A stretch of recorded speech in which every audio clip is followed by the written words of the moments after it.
Bonjour à tous. Donc, je vais vous présenter le nouveau label Rivière Sauvage qui est en cours de formalisation et qui en a plus que pour quelques semaines avant d'être complètement normalisé. Alors, juste pour information, je travaille à EDF, mais je représente ici le conseil scientifique du fonds Rivière Sauvage. Donc, EDF n'a rien à voir ni avec ce label, ni avec son élaboration. Donc, bon, je dis ça au cas où. Alors, cette réflexion sur la nécessité d'un label, d'un outil en tout cas de préservation des rivières encore à l'état sauvage en France, vient d'un constat donc, qui est lié à la directive 4 sur l'eau, la DCE, avec un état des lieux 2009 qui indique que seulement 7% des cours d'eau, des masses d'eau, on parle de masses d'eau dans le cadre de la DCE, sont en très bon état écologique, et moins de 1% sont considérés comme dans un état proche du naturel. Donc avec quelques amis du WWF, on s'est dit, alors à l'époque j'étais à l'ONEMA, donc l'Office national de l'eau et des milieux aquatiques, on s'est dit il serait quand même intéressant de créer un outil pour préserver ce capital sauvage, parce que notamment on s'est rendu compte que lorsque les rivières atteignaient un bon état dans le cadre de l'évaluation des CE, finalement l'administration et les financeurs s'intéressaient plus trop à elles et travaillaient plutôt sur les rivières en mauvais état pour les améliorer, donc ce qui est très louable. Sauf qu'il y a énormément de menaces qui pèsent encore aujourd'hui sur ces quelques pourcents de rivières en très bon état ou très très bon état, donc on va appeler sauvages ou naturelles, et c'est pour celles-là qu'on a décidé de créer un petit peu cette émulsion autour de ce label. Alors, la grosse question qui est arrivée dès le départ, c'est comment qualifier parmi nos 300 000 et quelques kilomètres de cours d'eau en France, comment qualifier l'état sauvage d'une rivière, sachant qu'il existe des quantités de concepts autour de cette notion. Alors, j'ai beaucoup entendu parler de naturalité jusqu'à maintenant.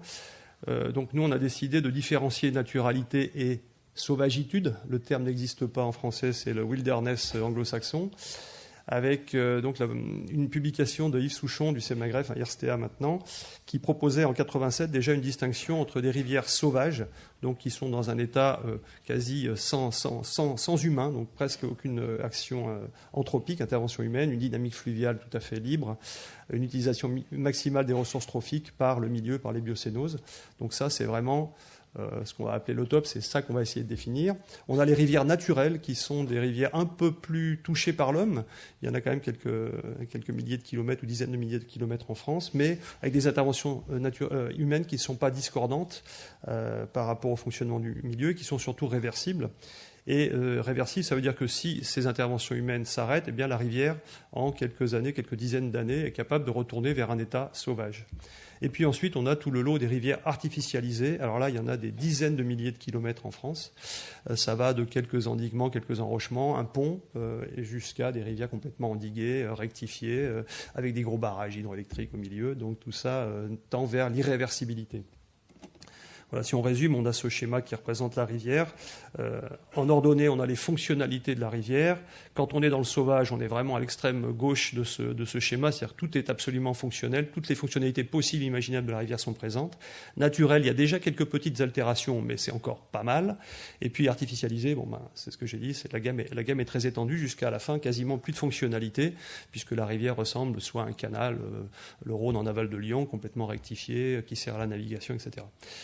Donc on a essayé de travailler sur ces concepts pour différencier le naturel du sauvage, notre objectif étant d'aller vers la préservation de ces rivières les plus sauvages. Alors on a pour cela créé un fonds rivières sauvages. Donc on a commencé à travailler sur le concept en 2007-2008. On a formalisé l'idée sous la forme d'un fonds de dotation, donc régi par la loi d'août 2008, qui est un fonds qui permet la collecte de fonds privés, mais pas la collecte de fonds publics. Alors, les objectifs de ce fonds, c'était de développer ou d'aider les collectivités ou les personnes qui le voudraient, on verra à la fin comment on peut adhérer à ce réseau rivières sauvages, à faire prendre conscience finalement aux riverains de certaines rivières qu'ils ont à côté de chez eux un capital énorme, une rivière sauvage. Donc essayer de leur faire s'approprier cette notion de rivière sauvage, parce qu'on s'est rendu compte aussi que tout ce qui était les notions de directive cadre européenne sur l'eau était complètement absconse pour le commun des mortels, le très bon état, tout ça c'est des choses qui passent pas bien. La notion de sauvage est un terme qui est alors pas forcément facile à défendre, parce qu'on a peur du sauvage, mais c'est quelque chose qui parle plus aux gens. Donc on a voulu essayer de développer développer cette appropriation collective de la préservation de l'état sauvage.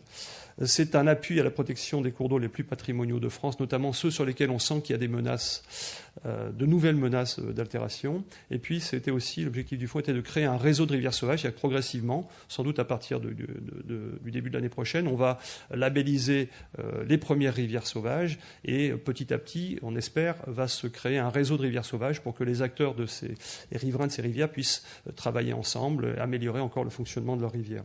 Donc le fonds regroupe des scientifiques, des écologistes, des naturalistes et des acteurs en général de la gestion de l'eau.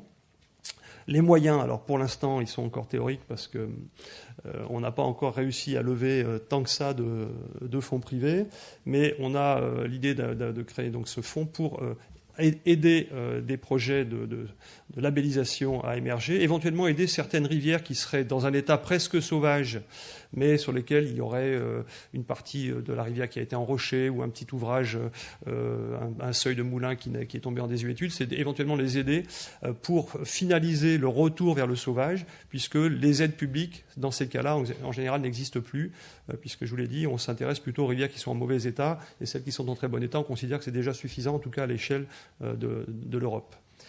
Et puis, l'idée aussi, c'est de créer un label écologique qui soit visible et qui permette de créer une valeur autour de ces rivières sauvages. Alors pourquoi un label ? Donc là, on a une commission de spécialistes qui a travaillé pendant plusieurs années, 2 ans et demi, autour de l'intérêt de créer ce label. Donc avec notamment Pascal Dacosta de l'École centrale de Paris qui a piloté cette démarche. Donc l'idée, c'était de donner un caractère professionnel à ce fonds de dotation. Au départ, on était une bande de copains très intéressés par la préservation, mais l'idée, c'était quand même de monter en professionnalisation sur ce thème. Créer un outil concret, donc combinant un travail de recherche théorique, c'est ce qu'on va voir tout à l'heure, c'est la grille d'évaluation du caractère sauvage d'un cours d'eau, et puis des actions de terrain, notamment sur une quinzaine de sites pilotes, de bassins versants pilotes, qui ont été les premiers sur lesquels on a testé la grille, et qui seront sans doute les premiers à être labellisés à partir de la fin de l'année ou de l'année prochaine. Et puis ce label, on l'espère, va devenir une marque de reconnaissance. Alors on imaginait un petit peu au début que ça serait un peu comme les villages fleuris, où on pourrait afficher à l'entrée de la commune rivière sauvage avec 1, 2 ou 3 loutrons, puisqu'on a 3 niveaux de sauvagitude possible. On verra dans le détail après comment ça se passe. Donc c'est un label qui est complètement privé, qui n'a pas de valeur réglementaire. Donc c'est pas parce que la rivière sera labellisée rivière sauvage qu'un aménageur n'aura pas le droit d'y faire quelque chose. S'il respecte, je dirais, le code de l'environnement, il pourra décider de faire un nouveau barrage, par exemple, ou de faire une rectification, ou pour une protection contre les inondations. Ce que l'on espère, c'est que la présence de ce label va aider l'administration instructrice des dossiers à regarder d'un peu plus près quand même ce qui est proposé, parce que après tout, le label va être délivré quand même sur un nombre relativement restreint de rivières. Donc c'est donner un petit coup de projecteur sur ce caractère très sauvage. C'est un label intégré, développement durable, multicritères. On le verra, c'est un label français. Donc on essaie de le finaliser en France, mais on a déjà commencé à travailler à l'échelle européenne parce qu'il y a d'autres pays qui sont intéressés par ce label. Et c'est un label nouveau puisque on va labelliser des rivières, donc c'est un objet un peu particulier. Et le petit macaron en bas, c'est ce à quoi pourrait ressembler le logo Rivière Sauvage de Wild Rivers. Donc la procédure de labellisation, elle est relativement simple. Un syndicat de rivière peut très bien décider que sa rivière mérite d'être labellisée rivière sauvage, et donc il va envoyer, alors c'est encore en cours de, la procédure, en tout cas l'automatisation par Internet, etc., est en cours de finalisation. Il va commencer par remplir une grille d'évaluation sur tableur Excel, un truc tout simple. Alors l'idée, c'était vraiment de faire du simple, de ne pas faire des études trop scientifiques et trop poussées pour ne pas affoler les candidats potentiels par des coûts d'études qui pourraient être élevés. Donc on verra qu'il y a 2 niveaux d'évaluation, enfin il y a 2 niveaux, en fait il y a un niveau admissibilité et un niveau admission. Le niveau admissibilité est très simple à remplir, donc je le détaillerai par la suite. Donc l'objectif de cette grille, c'est quand même de rendre scientifique l'évaluation du caractère sauvage d'une rivière, que ça ne soit pas juste du doigt mouillé. Donc on a travaillé à plusieurs, donc scientifiques et gestionnaires, étudiants d'université, pour essayer depuis 3 ans maintenant d'élaborer une grille qui soit à la fois très scientifique et en même temps relativement simple et peu coûteuse à remplir pour un candidat, pour permettre d'identifier les cours d'eau les plus sauvages, définir le niveau du caractère sauvage. On a vu qu'il y avait 1, 2 ou 3 loutrons, puisqu'on a décidé pour l'instant c'est pas complètement finalisé, mais on trouvait que c'était sympa de mettre des petits loutrons. Et puis, identifier aussi les altérations anthropiques dont souffre le cours d'eau. Par exemple, on verra que les cours d'eau qui sont labellisés en 1 loutron, ça veut dire qu'il y a encore sur ces cours d'eau-là des impacts anthropiques sensibles.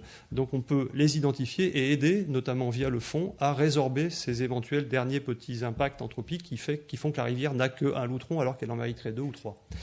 Donc la composition de la grille, elle est basée sur 9 thématiques, donc 5 notantes, celles qui vont contribuer à la note finale sur 100, et puis 2 bonus. Les bonus, en fait, vont rajouter 7 points. On verra un petit peu pourquoi tout à l'heure on a rajouté les bonus. On a 45 critères d'évaluation, dont 30 notants et 7 bonus. Et on a 3 classes de qualité par critère. Donc on verra que c'est du semi-quantitatif. Donc l'élaboration de la grille a pris à peu près 2 ans, moi je dirais plutôt 3, mais donc avec des groupes de travail composés de scientifiques, acteurs de l'eau, naturalistes, je l'ai déjà dit. Donc les thématiques qui sont abordées dans la grille sont des thématiques non notantes. Donc les 2 premières qui sont juste des thématiques permettant de contextualiser la rivière dans son bassin versant, de voir quelle est la partie de la rivière. Oui, ce que je n'ai pas dit précédemment, c'est qu'on va pour l'instant s'attacher uniquement aux rivières d'une certaine taille, donc des rivières de plus de 5 mètres de large et de moins de 40.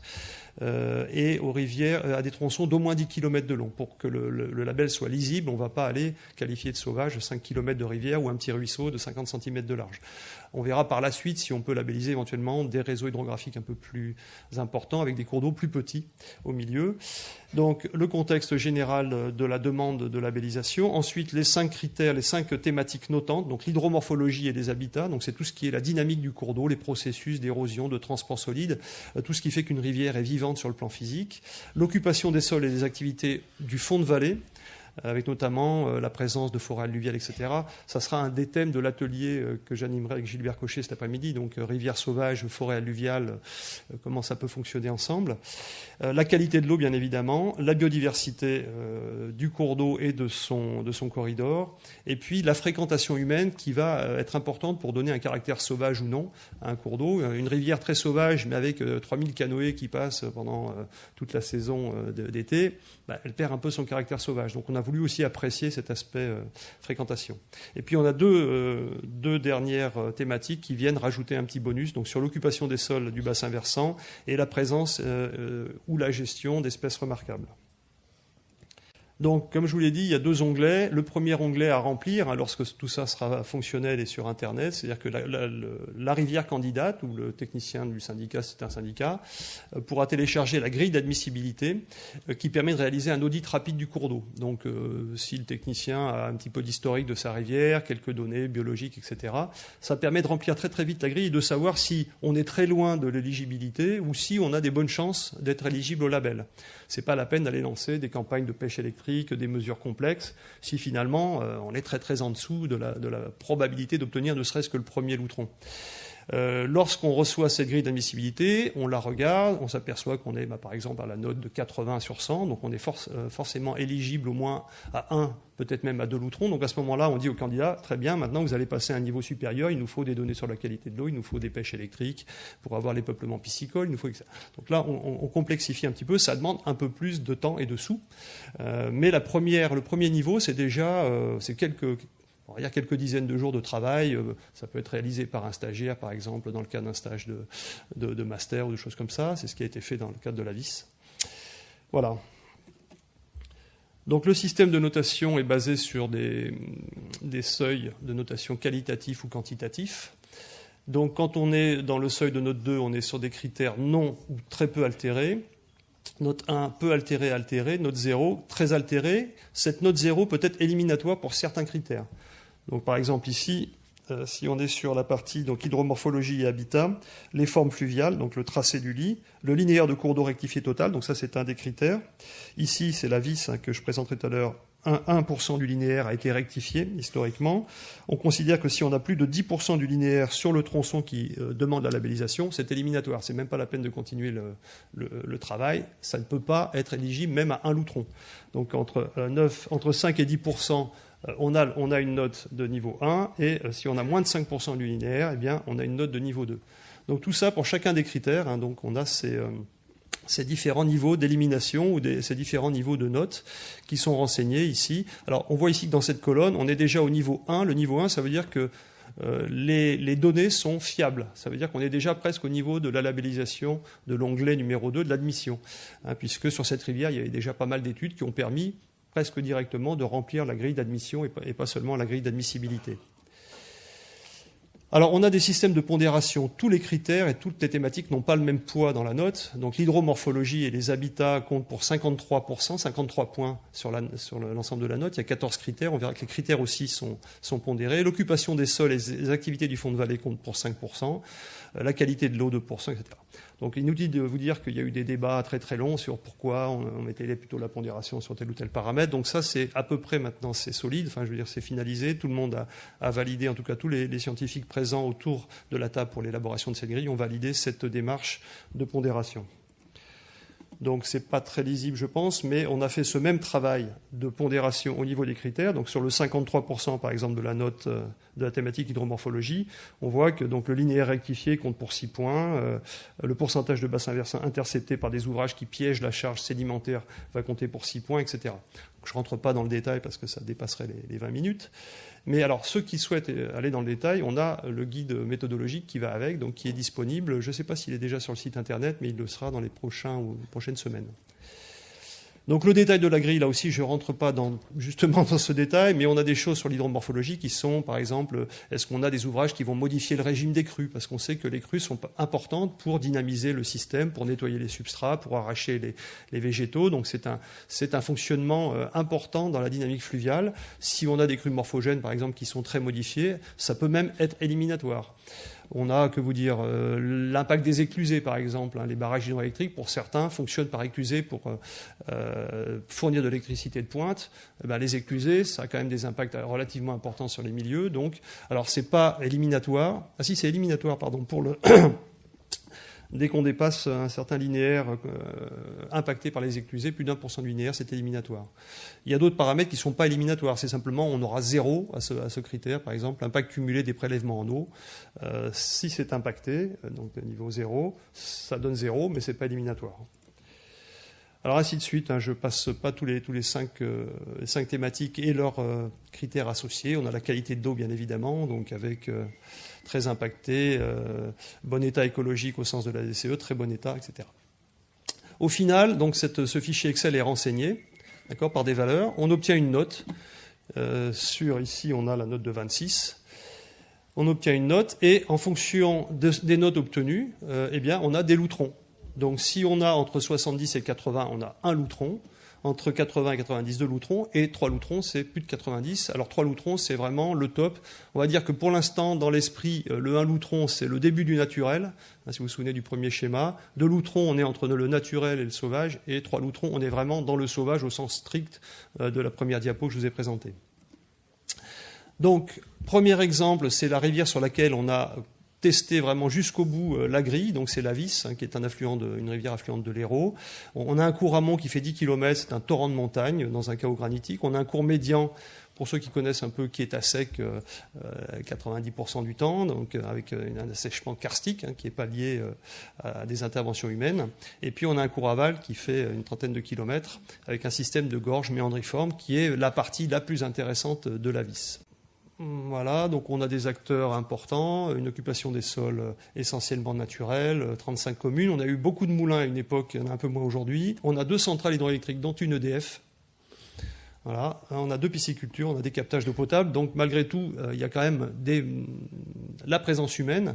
Mais les centrales électriques, par exemple, qui sont présentes, sont très peu impactantes. Elles laissent passer le transit sédimentaire. On a un débit réservé qui est tout à fait important en aval. Ça, c'est pas l'agent EDF qui le dit, c'est le scientifique du conseil scientifique, parce qu'on a des résurgences karstiques notamment, donc on a un fonctionnement qui n'est pas manifestement impacté par ces différentes altérations anthropiques potentielles. On a des intérêts patrimoniaux importants, une souche autochtone de truite fario, présence de la loutre, 15 espèces d'oiseaux, 12 espèces de mammifères rares et protégés, etc. Mais surtout, et c'est ce qui a motivé le syndicat de la Vis à se présenter sa candidature, c'est qu'il y a des menaces. Là, les menaces, c'est plutôt justement parce qu'elle est tellement belle, cette rivière, qu'il y a une énorme augmentation des pratiques de kayak, des points de baignade un petit peu partout, le développement d'axes routiers, de structures pour le tourisme. Et donc, on a une inquiétude autour de la tellement belle qualité de cette rivière qu'elle va finir par pu être sauvage. Donc ça va être une des vraies questions d'ailleurs du label, c'est qu'on va rendre encore plus visibles les rivières sauvages.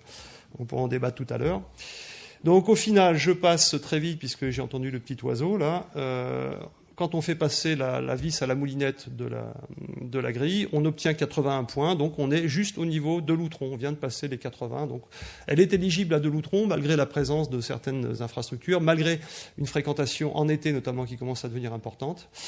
Alors, par contre, d'un point de vue déontologique, il a été décidé qu'une rivière sur laquelle il y avait un barrage hydroélectrique ne pouvait pas être éligible à 3 loutrons, même si elle est complètement fonctionnelle, parce que voilà, on a décidé qu'il fallait quand même pas exagérer. Mais déjà, 2 loutrons, c'est déjà pas mal pour ce type de rivière. Donc juste pour finir, on est encore en phase de test. Plusieurs syndicats de rivières sont très intéressés par la démarche et nous ont envoyé. On leur a donné les grilles, ils les ont remplies. Donc, par exemple, ici, on voit la Dourbie aval. Eh bien, je ne vais pas rentrer dans le détail, mais on sait pour chacun des critères quels sont les critères déclassants. Mais la pauvre, elle n'est pas labellisable. En l'état, on est à 66. Il faut 70 pour avoir au moins un loutron. La Boral de Flojac, elle est à 2 loutrons. Qu'est-ce qu'on a On a ici le Trave en Corse qui a 91,5, donc qui est à 3 loutrons. Voilà. Donc on en est là pour l'instant. Il y a encore d'autres rivières qui sont en cours de test. Les 2 premières qui devraient être labellisées cette année sont donc la Vis et sans doute la Valserine, qui elle aussi a un ouvrage hydroélectrique, mais qui a été considéré comme non impactant, donc qui sera labellisé probablement en fin d'année ou en début d'année prochaine. Voilà. Et 1 et 2 et 3 loutrons. Merci de votre attention.